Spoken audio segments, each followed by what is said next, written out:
Hi there!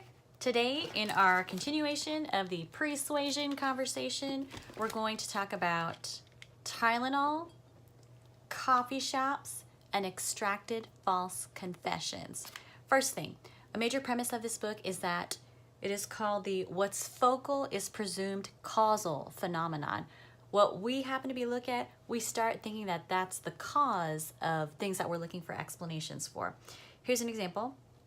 1982, Tylenol was found to be laced with cyanide. Somebody went into grocery stores and drugstores and put cyanide in some of the bottles, and so textbook classic case, good crisis management, Tylenol removed everything from the shelves and told people the two batch numbers in which the problem capsules were in. The two batch numbers then became extremely highly used as lottery numbers because people started assigning meaning to those two batch numbers because they'd been hearing them so much. Okay, so that's an example of the what's focal is presumed causal phenomenon.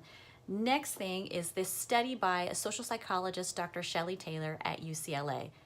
Really cool. Imagine you are in a coffee shop and you're watching a couple sit and decide, what are we going to watch at the movies today?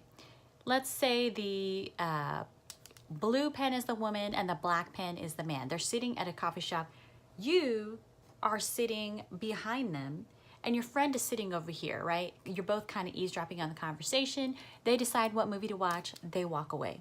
You go to your friend and you say, man, one of those people really dominated the conversation, didn't they? And your friend says, yeah, the woman, she really made sure her movie got picked. And then you say, no, I thought the dude was dominating the conversation and driving things. So you both heard the same conversation, but you came to different conclusions about what happened and what you heard. This study showed that whoever you happen to be looking at, you think they're the cause and they're the one driving things, right? And this study, which was replicated in many variations, showed if you happen to be on the side and you're looking at both people equally, you're more balanced. You assign equal causation to both parties. This study has a lot of implications. We need to be aware of where we're sitting in a room and where the decision makers will be sitting relative to us.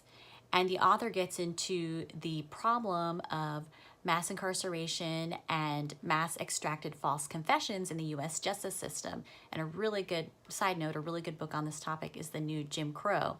But he gets into, here's the takeaway that he gets into. If you ever find yourself in an interrogation room accused of a crime, find out where the video camera is relative to you. And if it's facing you and you're opposite your interrogator, he says, make sure you move your chair so you and the interrogator have equal face time on that video camera. Because later when a jury or someone looks at it and they're trying to assign a cause to a crime, whoever they see dominating, whoever's face is dominating that video, they're more likely to assign you as the cause.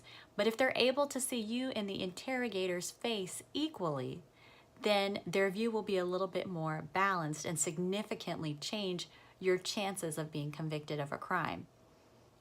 So I don't know if that sounds kind of crazy. You've got to read this book to get the full picture, but the Tylenol, the coffee shop study, and his example on extracted false confessions and the power of video there's a lot of takeaways from that on how people perceive us when we're in a room or being viewed having a conversation on video, whether it's in person or on video. There are a lot of implications. So that's it for today. Check out the book so we can talk about it.